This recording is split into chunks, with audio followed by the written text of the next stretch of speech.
Seri 5 Pedang Kayu Harum. Pendekar Sadis. Cerita, Ho Ping Hu. Audiobook, novel silat. Bab 58, tamat. Siapakah yang dapat menyangkal bahwa terdapat persamaan dalam batin kita dengan watak pendekar sadis yang suka menyiksa orang-orang yang dibencinya? Andai kata kita diberi kekuatan seperti dia, diberi kekuasaan seperti dia, bukan tidak mungkin kita pun suka menyiksa musuh-musuh yang kita benci. Pengenalan diri sendiri ini dapat kita lakukan dengan jelas apabila kita melihat sesuatu, baik melalui bacaan maupun tontonan, yang sifatnya membalas dendam. Kita membenci tokoh yang kita anggap jahat dan kita bersorak penuh kepuasan kalau kita melihat, si jahat, itu tertimpa malapetaka dan tersiksa. Namun, betapa sukarnya untuk mengenal diri sendiri. Tianxin, aku mengerti perasaan itu. Akan tetapi, lupakah engkau akan ajaran yang pernah kau terima dari pamanmu Hong San Huishio dan dariku sendiri selama itu?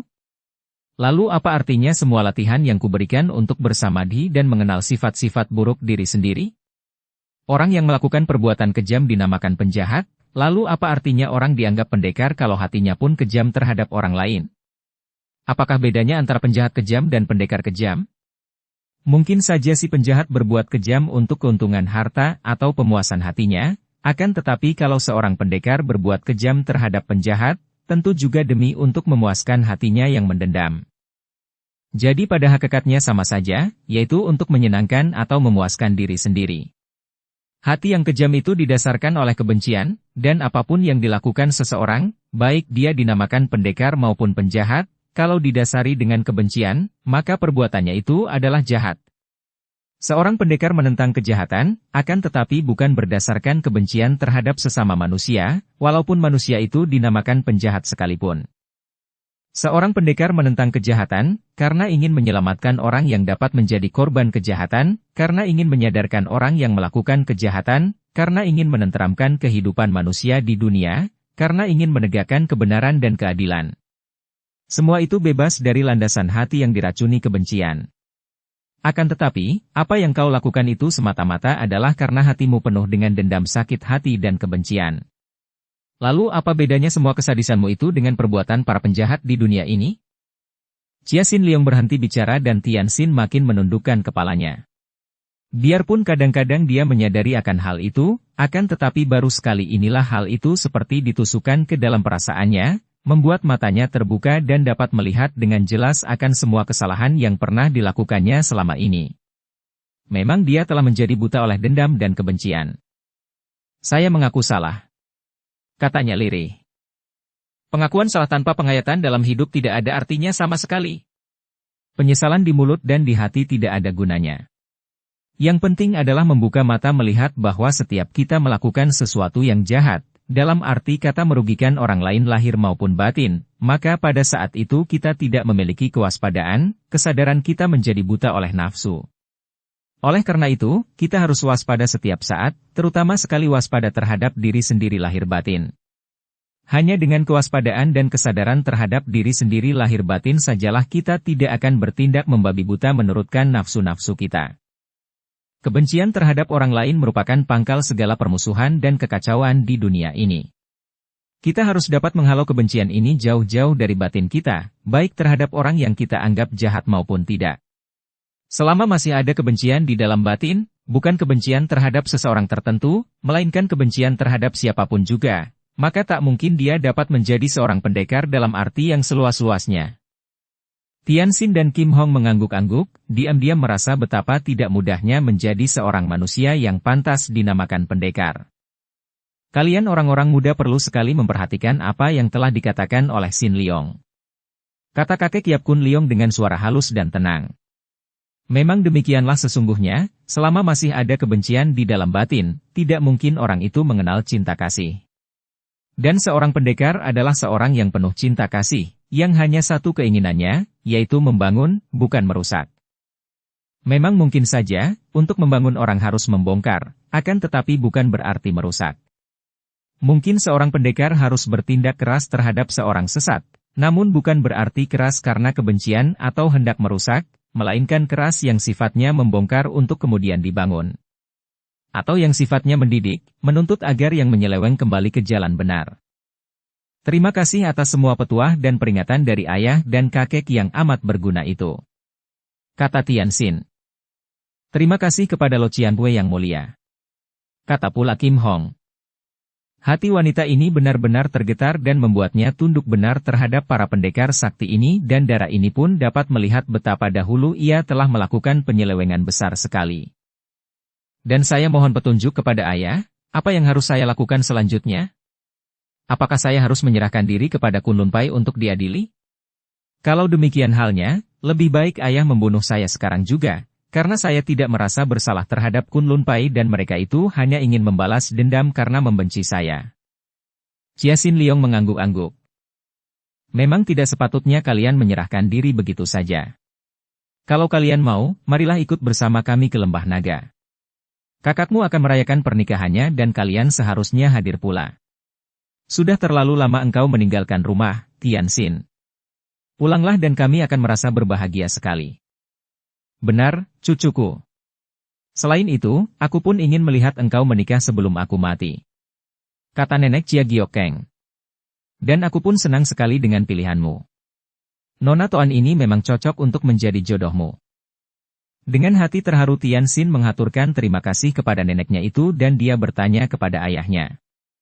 Ayah, kapankah Tiongko hendak melangsungkan pernikahannya?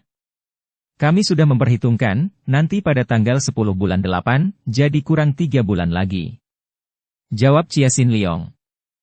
Kalau begitu, biarlah pada waktunya kami akan datang ke Lembah Naga, ayah. Kami hendak pergi ke suatu tempat yang akan kami jadikan tempat tinggal kami. Di manakah itu, Sinte? Di mana kalian hendak tinggal? Tanya Han Tiong. Hatinya merasa kecewa mendengar adiknya itu tidak akan tinggal bersama mereka di Lembah Naga. Di Pulau Teratai Merah, Tiongko. Tiba-tiba Kim Hong yang menjawab. Kami berdua telah bersepakat untuk tinggal di bekas tempat tinggal mendiang ayah dan ibu ketika ayah menjadi buronan. Kami masih mempunyai rumah di sana. Tapi kapankah kalian akan menikah? Tanya nenek Chia Giokeng. Bukankah baik sekali kalau engkau menikahkan kedua putramu itu secara berbareng saja, Xin Liong?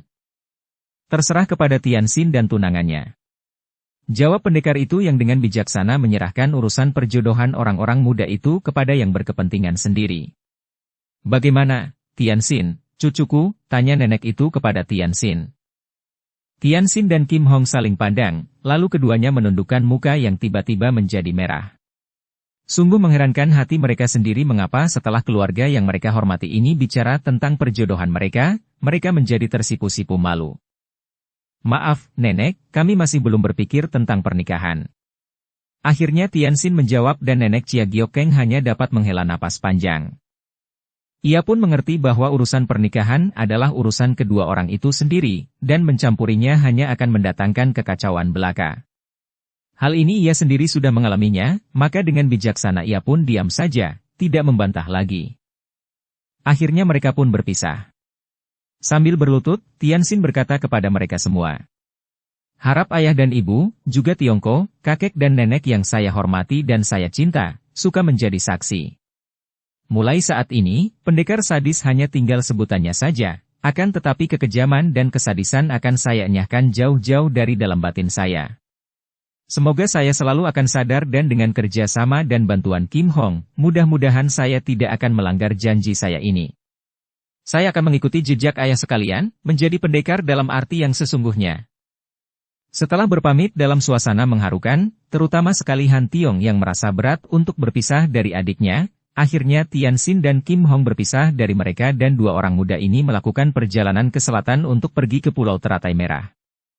Di sepanjang perjalanan mereka selalu menghindarkan diri dari bentrokan-bentrokan, mengambil jalan yang sunyi dan melakukan perjalanan cepat. Kim Hong merasa girang sekali bahwa kekasihnya suka memenuhi keinginannya untuk kembali ke pulau kosong itu dan sebagai rasa terima kasihnya, sikapnya menjadi semakin mesra terhadap Tianxin. Kalau orang berdiri di pantai muara Sungai Huai yang menuangkan airnya ke dalam lautan kuning akan nampaklah banyak pulau-pulau kecil. Sebagian besar dari pulau-pulau ini adalah pulau-pulau karang yang kering kerontang, akan tetapi ada pula beberapa buah di antaranya yang nampak kehijauan karena pulau itu mengandung tanah sehingga tumbuhan dapat hidup di situ. Pulau Teratai Merah adalah satu di antara pulau-pulau itu yang letaknya agak jauh dan tidak dapat dilihat dari pantai muara Sungai Huai itu, kecuali kalau lautan sedang amat tenangnya dan cuaca amat cerahnya. Pulau Teratai Merah adalah sebuah pulau kecil saja, akan tetapi mempunyai tanah yang subur sehingga dapat ditanami. Sebelum Toan Suong dan istrinya, yaitu Ouyang Chi tinggal di pulau itu tidak pernah ditinggali manusia, kecuali hanya menjadi tempat singgahan para nelayan saja. Tentu saja orang enggan tinggal di situ, karena letaknya yang jauh dari pantai daratan, juga jauh dari tetangga manusia lain, dan pula, lautan di sekitar pulau itu terkenal amat buas dan banyak dihuni ikan-ikan hiu yang ganas pula. Karena banyaknya hiu inilah maka daerah kepulauan itu bukan merupakan daerah nelayan yang baik. Pangeran Toan Suong tentu saja berbeda dengan para pelayan itu. Dia adalah seorang buronan yang memang mencari tempat persembunyian yang baik dan pulau kosong itu amat tepat untuknya. Tempatnya terpencil, sukar dikunjungi, bahkan tidak aman karena pulau-pulau itu sering dijadikan tempat persembunyian para bajak laut. Toan Suong dan istrinya yang berkepandaian tinggi itu tentu saja tidak takut terhadap para bajak laut. Dan mereka dapat bercocok tanam di tempat itu, bahkan akhirnya mereka dapat membangun sebuah rumah yang cukup besar di pulau kosong itu. Tian Xin ikut dengan Kim Hong menuju ke pulau itu. Mereka berperahu, sebuah perahu layar kecil yang mereka beli di pantai daratan. Pendekar muda itu mendapat kenyataan bahwa di samping bermacam-macam ilmu kepandaiannya, ternyata Kim Hong pandai pula mengemudikan perahu layar. Dengan keahlian yang mengagumkan, gadis ini mengemudikan perahu yang layarnya mengembung di tiup angin itu, meluncur dengan lincah di permukaan air lautan, menempuh gelombang-gelombang kecil yang membuat perahu itu naik turun mengerikan bagi Tian Xin yang tidak bisa berperahu. Akan tetapi dia ingin belajar dan biarpun pada jam-jam pertama dia merasa pening kepala, akhirnya dia dapat juga membantu Kim Hong mengemudikan perahu. Berlayar dari pantai daratan menuju ke Pulau Teratai Merah itu memakan waktu setengah hari. Itu pun kalau lautan sedang tenang dan arah angin baik. Menurut keterangan Kim Hong, kalau kurang angin pelayaran akan memakan waktu lebih lama, kadang-kadang sehari. Akan tetapi ketika mereka tiba di pulau ini, mereka melihat sebuah perahu besar telah berlabuh di situ. Kim Hong mengerutkan alisnya dan berkata, "Ah, baru beberapa tahun saja kutinggalkan tempat ini sudah ada yang berani menempatinya. Biasanya hanya para bajak laut saja yang singgah di pulau-pulau kosong. Aku khawatir kalau mereka merusak bangunan rumah kami." Tian Xin bergidik melihat betapa perahu mereka itu dikelilingi ikan-ikan hiu besar. Nampak sirip mereka meluncur di permukaan air sekitar perahu. Dia pernah mendengar cerita tentang ikan-ikan hiu itu, yang dianggap sebagai harimaunya lautan. "Hiu di sini ganas, berani menyerang perahu," kata Kim Hong. "Akan tetapi jangan khawatir, mereka tidak akan berani mengganggu kita." Berkata demikian, Kim Hong menabur-naburkan bubuk kuning di sekeliling perahunya dan benar saja, tak lama kemudian sirip-sirip ikan hiu itu menjauh dan akhirnya lenyap. Bubuk kuning itu adalah semacam obat yang merupakan racun yang menakutkan bagi ikan-ikan hiu itu, ciptaan mendiang Pangeran Toan Suong. Selamatlah mereka mendarat di pulau itu, dan Kim Hong sengaja melakukan pendaratan dari samping, agak jauh dari perahu hitam besar karena ia hendak menyelidiki secara diam-diam siapa orangnya yang kini berada di pulau itu. Setelah menyembunyikan perahunya di balik semak-semak, Kim Hong lalu mengajak Tian Xin pergi ke sebuah pohon tua di pantai pulau itu dan gadis itu lalu mendorong sebuah batu besar di belakang pohon. Terbukalah sebuah lubang yang tertutup semak-semak dan batu besar tadi dan ia mengajak memasuki lubang yang ternyata merupakan sebuah terowongan gelap. Batu besar itu mereka geser lagi dari bawah, menutupi lubang yang diperkuat dengan besi-besi itu, tanda bahwa terowongan itu adalah buatan manusia. Dan memanglah, selama berada di pulau ini, Toan Suong telah memasang banyak jalan rahasia yang dipersiapkannya kalau dia dikejar sampai ke situ oleh pasukan pemerintah. Setelah melalui terowongan dengan jalan berindap-indap sampai seperempat jam lamanya, melalui jalan terowongan berliku-liku dan naik turun, akhirnya mereka keluar dari terowongan dan telah berada di belakang sebuah bangunan. Inilah bangunan rumah yang didirikan oleh Toan Suong di pulau itu, sebuah rumah yang cukup besar dan kuat. Jalan rahasia yang mereka lalui tadi berakhir di taman rumah itu, pintunya juga merupakan pintu besi rahasia yang gelap dan tertutup batu besar pula. Hari telah menjelang sore ketika Kim Kong dan Tian Xin keluar dari dalam gua kecil dan gadis itu mengerutkan alisnya ketika melihat betapa rumah gedung milik keluarganya itu telah banyak dirusak orang. Temboknya dibobol di sana-sini, dan taman itu pun sudah rusak tak terawat dan nampak ada bekas-bekas galian di beberapa tempat, seolah-olah tempat itu menjadi tempat orang mencari-cari sesuatu dengan membongkar dinding dan menggali taman. Dan ia pun mengajak Tianxin menyelinap dan menyelidik. Nampak ada belasan orang sedang beristirahat di samping rumah. Agaknya mereka itu sudah bekerja berat siang tadi. Ada yang membawa cangkul, ada yang membawa alat-alat untuk membongkar dinding. Mereka mengobrol sambil minum arak, dan melihat sikap mereka itu, Kim Hong mengerti bahwa mereka adalah bajak-bajak laut yang kasar dan ganas. Akan tetapi ia memberi isyarat kepada Tianxin untuk mengikutinya menyelinap masuk melalui jendela samping yang terbuka. Bagaikan 2 ekor burung mereka meloncat ke dalam ruangan besar di sebelah dalam bangunan itu di mana terdapat beberapa orang sedang bercakap-cakap menghadapi daging panggang dan arak di atas meja. Lidah selatan mereka terdengar lucu bagi Tianxin, membuat dia agak sukar menangkap pembicaraan mereka. Akan tetapi agaknya Kim Hong sudah biasa dengan dialek selatan ini, dan gadis ini mendengarkan penuh perhatian, mendekati pintu yang menembus ke ruangan itu. Karena tidak dapat mengerti dengan baik, Tianxin mengintai dan memperhatikan orang-orangnya. Ada 5 orang duduk mengelilingi meja, dan yang membuat mereka terheran-heran adalah kenyataan bahwa seorang di antara mereka berpakaian seperti seorang Tosu. Dukung channel Novel Silat dengan subscribe, follow, like, komen dan share. Tubuh Tosu ini kurus dan agak bongkok, mukanya pucat dan meruncing seperti muka tikus. 4 orang lainnya bertubuh tinggi besar dan bersikap kasar, cara duduknya juga nongkrong seperti cara duduk orang-orang yang biasa hidup di alam liar dan tidak mengenal tata cara kesopanan. Mereka kelihatan kuat dan ganas, wajah mereka membayangkan kekerasan dan kekejaman.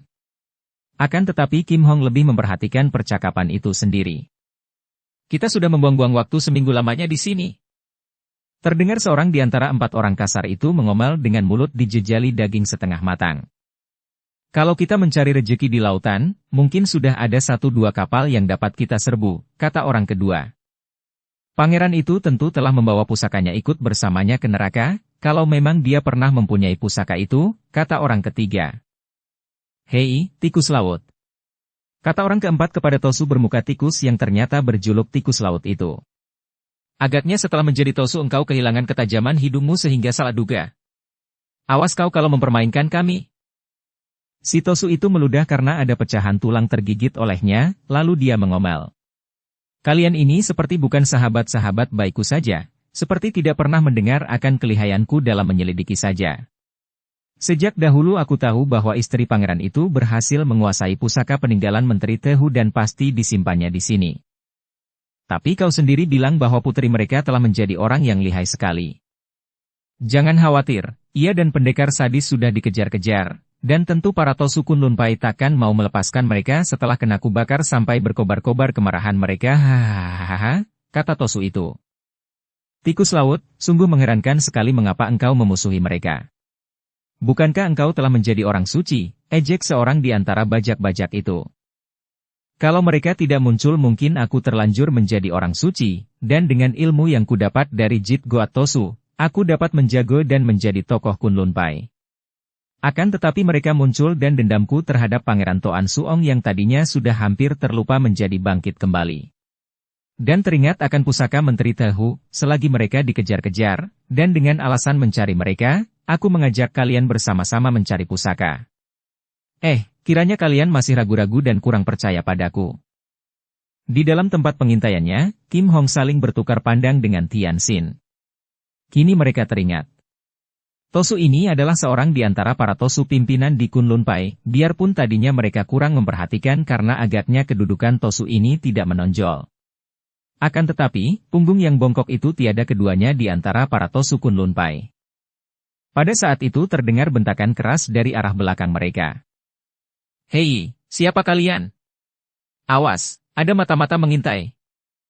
Tianxin dan Kim Hong menengok dan ternyata ada 2 orang di antara para anak bajak laut yang kebetulan lewat dan melihat mereka dari belakang. Jadi Tosu engkau kehilangan ketajaman hidungmu sehingga salah duga. Awas kau kalau mempermainkan kami. Mereka ini patut dihajar, kata Kim Hong sambil melangkah masuk ke dalam ruangan di mana 5 orang itu sedang bercakap-cakap. 5 orang itu pun terkejut mendengar teriakan anak buah mereka dan sudah berloncatan sambil mencabut senjata mereka. Akan tetapi ketika 4 orang pimpinan bajak itu melihat bahwa yang muncul hanya seorang pemuda dan seorang gadis cantik yang kelihatan lemah, mereka menyeringai dengan hati lega dan seorang di antara mereka berkata sambil tertawa. Hahaha, kiranya 2 orang yang sedang berpacaran tersesat memasuki pulau. Wah, gadis itu manis sekali. Sudah seminggu lebih aku tidak mencium bau keringat wanita, hahaha, biarlah gadis itu untukku saja. Enak saja kau bicara, apa kau kira aku pun tidak membutuhkannya?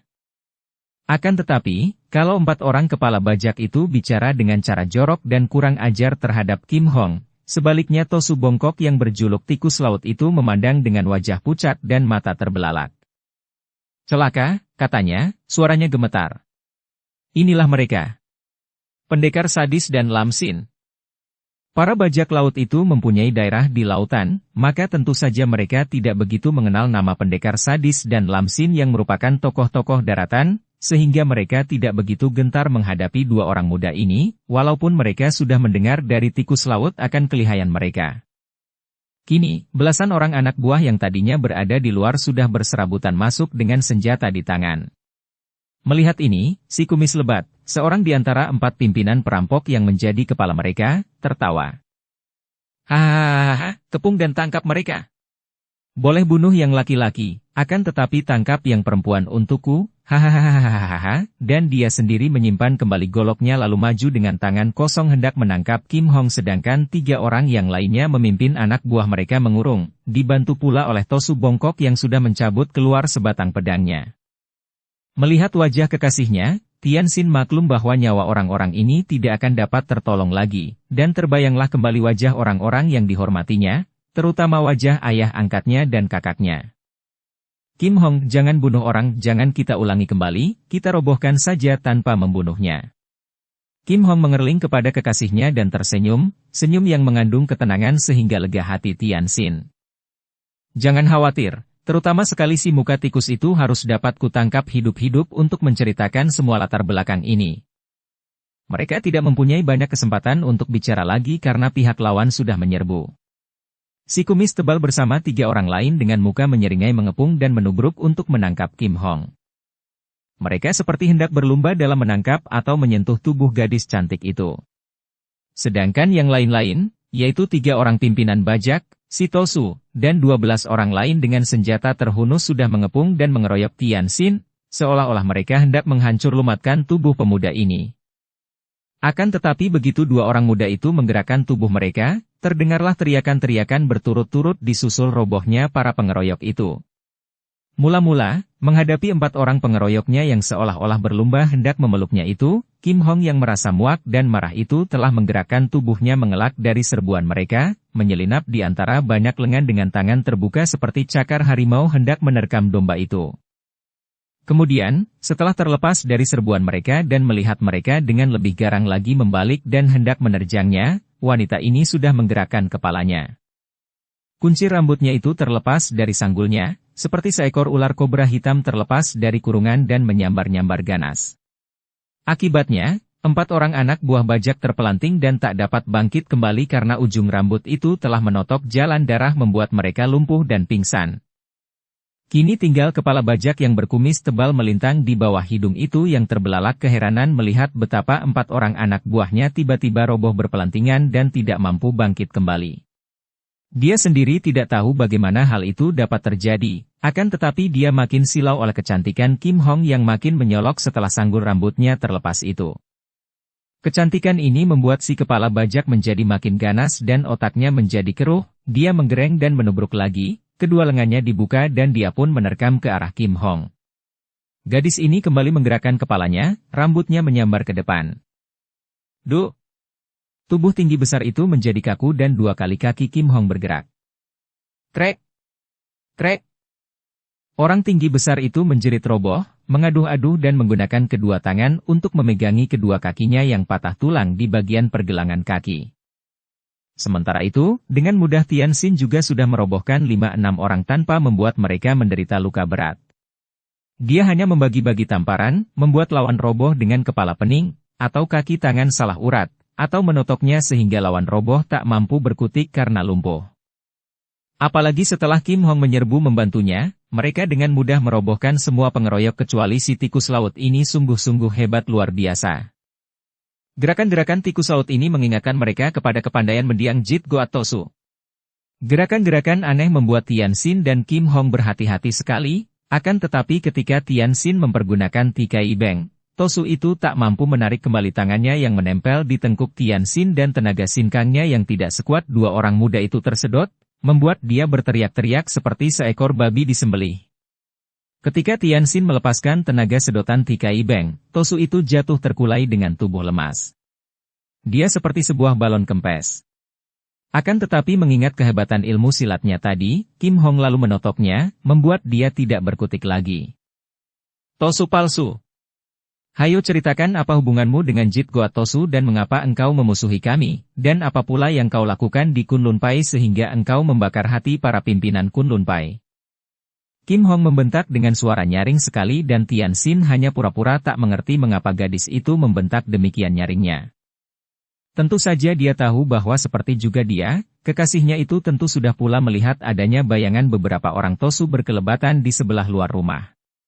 Dan seperti juga dia, tentu kekasihnya itu sudah mengenal bahwa Tosu itu adalah Tosu-Tosu Kunlun Pai dan beberapa orang lain, dan di antara mereka nampak adanya Kui Yang Tosu. Lamsin Datuk sesat. Pinto sudah kalah, kalau engkau mau bunuh, bunuhlah. Siapa takut mati? Totiang.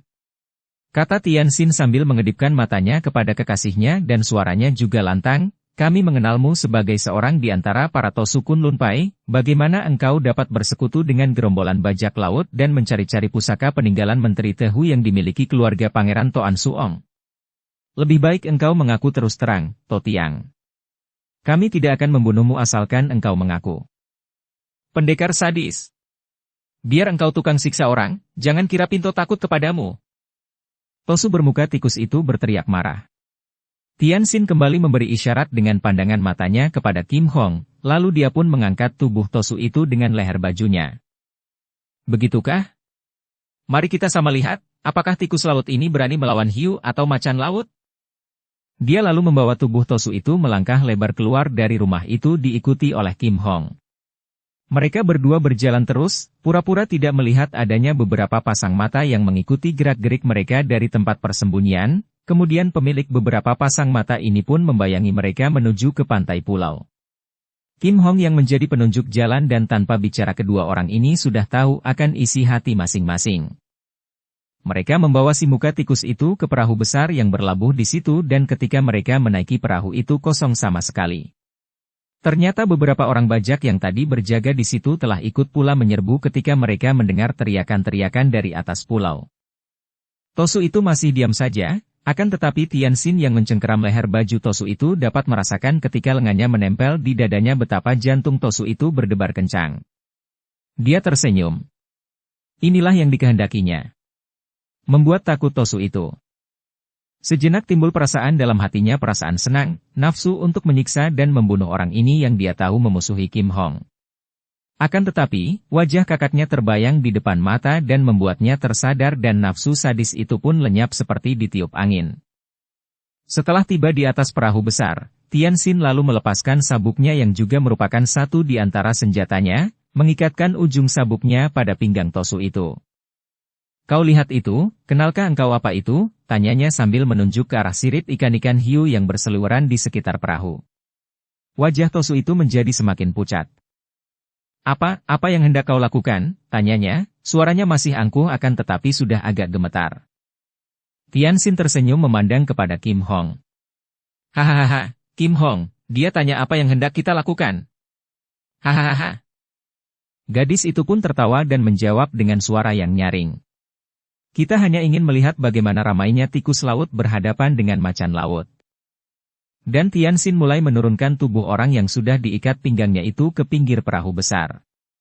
Karena dia tadi sudah membebaskan totokannya, maka Tosu itu dapat meronta-ronta. Jangan, teriaknya akan tetapi tubuhnya sudah terjatuh ke air. Biur. Jatuhnya tubuh Tosu itu membuat ikan-ikan hiu terkejut dan berenang menjauh, Akan tetapi ketika mereka melihat gerakan-gerakan di permukaan air karena si tikus laut itu menahan tubuhnya agar tidak tenggelam, beberapa ekor hiu sudah cepat berenang datang. Melihat sirip 2 ekor ikan hiu dari depan, Tosu itu terbelalak. Tianxin yang memegang ujung sabuk itu, sengaja mengendurkan sabuk, seolah-olah tidak peduli, akan tetapi sesungguhnya dia sudah siap untuk menarik sabuk itu kalau memang benar-benar keadaan Tosu itu terancam. Akan tetapi, Tosu yang berjuluk si tikus laut itu tiba-tiba menggerakkan tubuh menyelam ketika 2 ekor ikan hiu itu sudah mendekat dan begitu kedua tangannya menyambar, dia telah mendorong 2 ekor ikan itu dari bawah. 2 ekor binatang buas yang kena dihantam belakang kepalanya itu meronta akan tetapi agaknya kesakitan dan terkejut karena mereka segera berenang menjauhi. Tianxin memandang kagum, melihat betapa lawannya itu tidak percuma mempunyai julukan tikus laut karena ternyata memang memiliki keahlian bermain di dalam air sehingga dengan satu serangan saja mampu mengusir 2 ekor ikan hiu ganas. Akan tetapi daerah lautan sekitar pulau teratai merah itu memang menjadi kedung ikan hiu. Begitu 2 ekor yang kena dihantam itu melarikan diri, muncul 6 ekor hiu yang lebih besar dan datang dari segala penjuru. Melihat ini, Tosu yang sudah muncul ke permukaan air itu menjadi ketakutan. Sirip-sirip ikan itu meluncur dari sana-sini, dari kanan kiri dan depan dan melihat sirip-sirip itu saja dapat diketahui bahwa beberapa ekor di antaranya adalah hiu-hiu yang besarnya sama dengan kerbau. "Tolong! Tarik aku, tolong!" teriaknya tanpa malu-malu lagi karena takutnya. "Asal engkau mengaku terus terang," kata Tianxin mempermainkan. Hiu-hiu itu makin mendekat dan kini mereka berputaran di sekeliling perahu, dalam jarak kurang lebih hanya 3 meter dari tempat Tosu itu terapung. "Tolong! Katakan dulu engkau mau mengaku terus terang," kata Kim Hong dengan nyaring. Tosu itu tidak mau menjawab, agaknya merasa enggan untuk berkata terus terang mengakui perbuatannya. Sementara itu, hiu pertama sudah datang menyerang dengan cepat. Tosu itu mengelak dan menggunakan kakinya menendang dari samping, membuat ikan itu terlempar. "Bagus! Tikus laut memang lumayan juga." Tianxin memuji sambil tertawa. Akan tetapi 2 ekor hiu datang lagi menyerang dari kanan kiri. Tosu itu mengelak ke kanan dan menghantam hiu yang berada di kanan, akan tetapi pada saat itu hiu ketiga menyambar. "Celaka! Tolong, aku akan mengaku." Pada saat hiu itu sudah hampir mencaplok pundak si Tosu. Tianxin menarik dengan sentakan keras, sehingga tubuh Tosu itu terhindar dari moncong ikan. Dia sudah merasakan angin sambaran ikan hiu itu yang mengejar sambil meloncat ke permukaan air dan sudah mencium bau amis. Tubuh Tosu itu gemetaran ketika dia dilempar ke atas dek perahu oleh Tianxin, akan tetapi pemuda ini masih belum melepaskan ikatan sabuk pada pinggangnya. "Nah, ceritakanlah semuanya," katanya. "Sekali ini tidak mau mengaku, akan kami lemparkan kamu ke bawah agar menjadi rebutan ikan." Kim Hong juga mengancam. Tosu itu masih gemetaran dan menarik napas panjang. "Baiklah, baiklah. Tanyakan apa yang kalian ingin ketahui. Engkau ini seorang Tosu Kunlunpai kenapa berjuluk tikus lautan dan berkawan dengan para bajak laut?" Kim Hong mulai dengan pertanyaannya. "Dahulunya aku seorang bajak laut yang bosan akan kehidupan bajak dan aku tertarik akan soal-soal kebatinan, terutama agama tuh, maka aku lalu pergi ke Kunlunpai dan berhasil diterima sebagai Tosu. Memang tadinya aku ingin bertobat, akan tetapi ternyata gagal." "Apa hubunganmu dengan mendiang Jit Goat Tosu?" "Hayo terangkan semuanya," bentak Kim Hong lagi. "Aku mendapat tugas melayaninya selama dia di Kunlunpai dan karena jasa-jasaku itu dia mulai mengajarkan 1-2 macam ilmu pukulan kepadaku, tapi sialan, kalian muncul dan dia meninggal." "Jadi itukah sebabnya maka engkau memusuhi kami?" tanya Tianxin. "Kalian merusak rencanaku, siapa tidak akan membenci kalian? Dan apa yang kau lakukan untuk membakar hati para pimpinan Kunlunpai?" desak lagi Tianxin.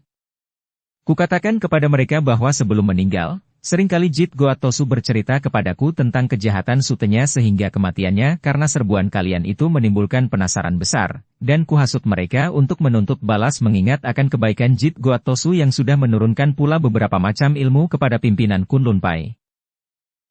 Dan apa artinya kedatanganmu ke pulau keluargaku bersama para bajak ini?" tanya Kim Hong. "Setelah berhasil memanaskan hati para pimpinan Kunlunpai sehingga mengejar-ngejar kalian, aku lalu pergi ke sini mengumpulkan bekas rekan-rekanku. Sudah sejak dahulu ketika aku menjadi bajak laut, aku tahu akan ditemukannya pusaka oleh ayah dan ibumu, dan aku sudah beberapa kali berusaha untuk merampasnya, akan tetapi selalu gagal. Ayah bundamu terlalu lihai, dan juga kegagalan-kegagalan itu, bahkan yang terakhir hampir merenggut nyawaku, yang membuat aku kecewa lalu menjadi Tosu. Siapa kira, aku bertemu dengan Suheng ayahmu, maka aku mengambil hatinya dengan maksud mempelajari ilmu-ilmunya untuk merajai Kunlun Pai dan kemudian akan kucari pusaka peninggalan Menteri Tehu. Akan tetapi kematian Jit Goat Tosu menggagalkan semuanya. Kiranya engkau pernah gagal membajak mendiang ayahku maka engkau menaruh dendam kepadaku? Bagus sekali. Kim Hong menghampiri dengan sikap mengancam. Cukup Kim Hong. Kita sudah berjanji akan membebaskannya. Nah, muka tikus lautan, engkau boleh pergi sekarang, kata Tian Xin sambil memberi isyarat dengan pandang matanya kepada Kim Hong. Terima kasih, kata Tosu itu yang sama sekali tidak pernah mimpi bahwa dia akan terbebas dari kematian mengerikan di tangan pendekar sadis. Maka, seperti seekor tikus yang baru saja disiram air, dengan pakaian basah kuyup Tosu itu lalu bangkit dan hendak lari dari perahu itu, akan tetapi tiba-tiba wajahnya menjadi pucat sekali dan dia menjatuhkan dirinya berlutut. Suhu, tolonglah Tecu, hampir saja Tecu dibunuh pendekar sadis yang telah menyiksa Tecu. Katanya dengan suara gemetar.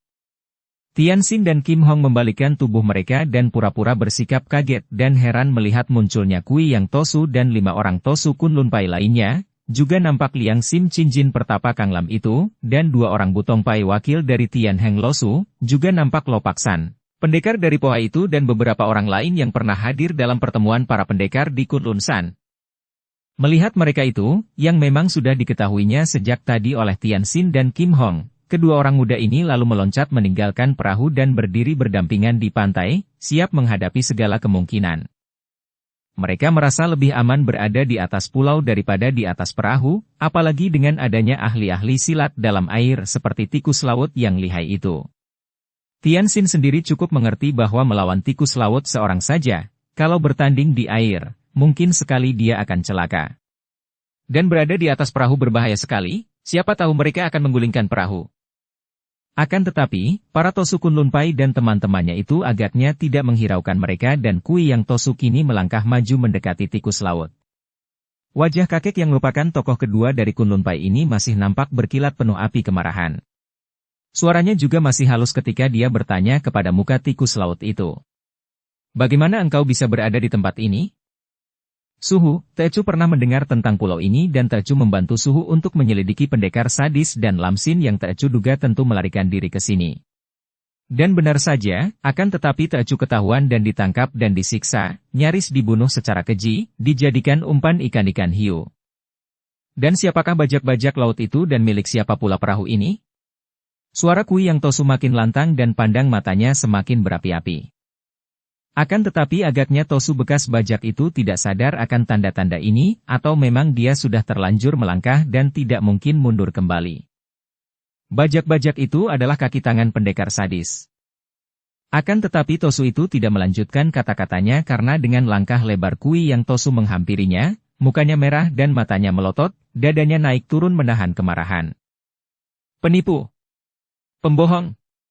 Pengkhianat kau manusia busuk! Dan kaki wakil ketua Kunlun Pai itu bergerak menendang. Des! Dan tubuh Tosu bermuka tikus itu terlempar keluar dari perahu itu, jatuh ke dalam air. Ketika semua orang memandang, wajah mereka berubah dan mata mereka terbelalak melihat puluhan ekor ikan hiu menyerbu ke arah tubuh yang baru saja terjatuh ke air itu.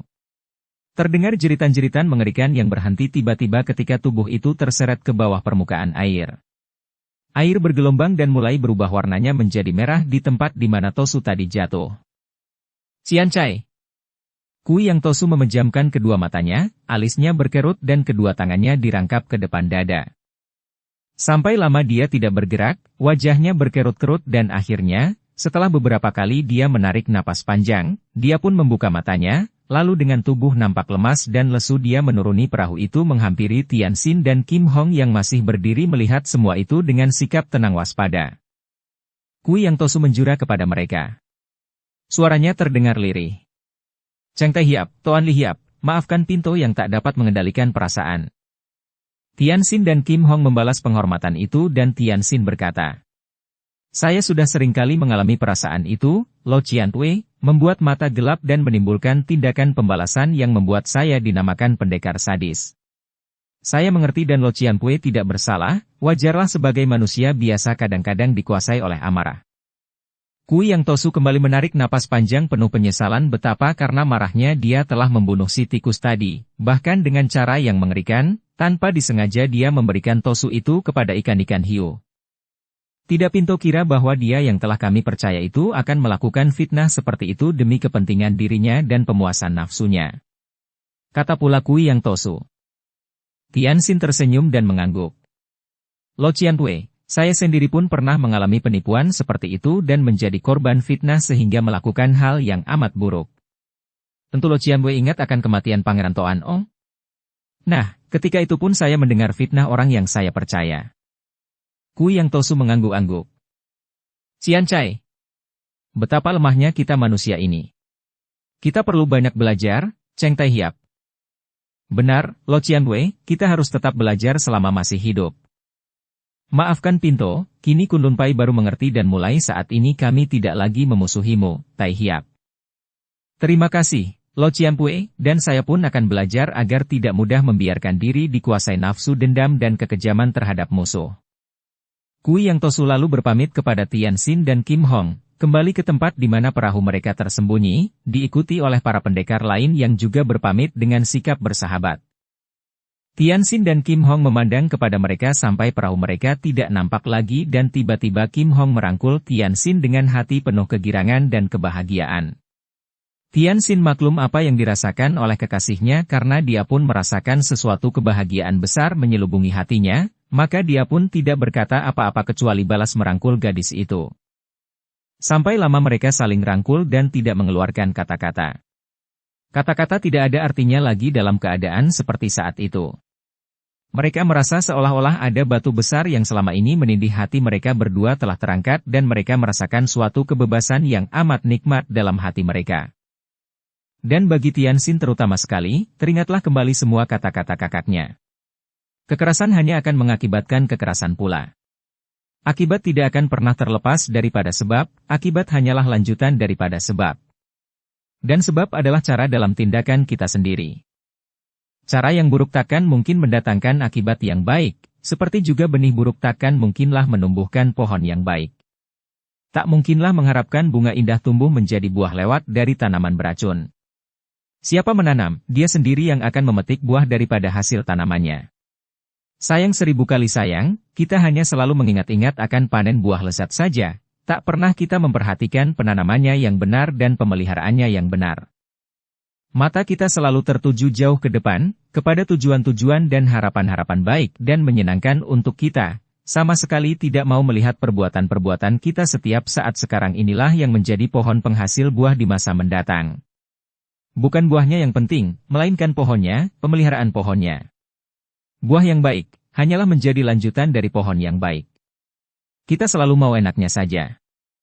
Tianxin dan Kim Hong lalu melakukan pemeriksaan ke seluruh bagian pulau itu dan mulailah mereka membangun kembali rumah yang banyak rusak itu. Untuk pekerjaan ini mereka mendatangkan pembantu-pembantu bayaran dan dalam waktu beberapa bulan saja pulau Teratai Merah kembali menjadi sebuah pulau kecil yang indah. Mereka berdua menghadiri perayaan pernikahan dari Chia Kong Liang di Chin Ling Pai dan bertemu dengan keluarga Chin Ling Pai dan Lembah Naga, juga bertemu dengan semua sahabat dan kenalan. Kemudian, tak lama sesudah itu, Tianxin dan Kim Hong juga menghadiri upacara perayaan pernikahan antara Chia Han Tiong dan Chiu Lian Hong yang diadakan secara sederhana di Lembah Naga. Di tempat ini, Tianxin dan Kim Hong tinggal sampai 1 bulan lebih. Kim Hong telah diterima sebagai keluarga oleh keluarga di Lembah Naga. Akan tetapi kalau Chia Sin Leong dan istrinya menyinggung tentang pernikahan antara mereka, Tianxin dan Kim Hong hanya saling pandang dan tersenyum. Ayah dan ibu, harap maafkan, akan tetapi kami sejak pertemuan pertama telah saling bersepakat untuk tidak mengikat diri masing-masing dengan pernikahan. Betapapun juga, kami saling mencinta. Mendengar ucapan itu, Chia Sin Leong dan istrinya hanya saling pandang dan menggeleng-geleng kepala mereka. Orang-orang muda memang makin lama makin aneh. Dunia berubah, atau lebih tepat lagi, manusia telah makin berubah. Kerinduan akan kebebasan membuat orang-orang muda makin lama makin cenderung untuk meninggalkan ikatan-ikatan dan hukum-hukum yang mungkin mereka anggap sebagai penghalang daripada kebebasan yang mereka dambakan. Mereka itu, orang-orang muda itu, sama sekali tidak tahu bahwa kebebasan adalah urusan batin, bukan sekedar soal-soal lahir saja. Orang yang bebas hatinya takkan merasa terganggu walaupun diikat oleh 1000 macam hukum. Sebaliknya, biarpun meninggalkan semua hukum, orang akan tetap terbelenggu batinnya dan sama sekali tidak bebas. Sampai di sini pengarang mengakhiri cerita ini dengan harapan semoga cerita ini selain dapat menghibur hati pembaca, juga mengandung manfaat sekedarnya bagi perjuangan kita mendayung biduk masing-masing menempuh gelombang-gelombang di samudera kehidupan yang luas ini. Marilah kita melihat kenyataan bahwa biarpun tidak semua dapat disebut sadis, karena kekejaman turun-temurun telah mengalir dalam diri kita, telah mendarah daging. Kita ini sadis. Kita ingin melihat orang-orang yang kita benci menderita kesengsaraan yang hebat. Kita akan senang melihat orang yang kita benci tersiksa. Benar atau tidakkah demikian? Hanya kita masing-masing yang dapat menjawab dengan menjenguk ke dalam batin sendiri. Lalu bagaimana dengan pendekar sadis? Apa jadinya dengan Tian Xin dan Kim Hong di Pulau Teratai Merah? Apakah riwayat mereka habis sampai sekian saja? Harap para pembaca jangan khawatir. Cerita tentang mereka belum tamat. Dan pengarang sedang menyusun cerita selanjutnya tentang mereka berdua. Anda akan bertemu dengan sepasang orang muda perkasa ini dalam cerita serial Harta Karun Jenghis Han, di mana pendekar sadis dan lamsin yang kini hanyalah seorang pemuda perkasa bernama Cheng Tianxin dan seorang gadis yang gagah bernama Toan Kim Hong, sambil bergandeng tangan bahu-membahu menghadapi dan bersama-sama memecahkan persoalan-persoalan yang rumit-rumit penuh bahaya. Petualangan mereka akan dapat Anda ikuti dalam serial Harta Karun Jenghis Han. Nah, sampai jumpa di lain karangan. Tamat. Dukung kami dengan subscribe, follow, like, komen dan share. Terima kasih.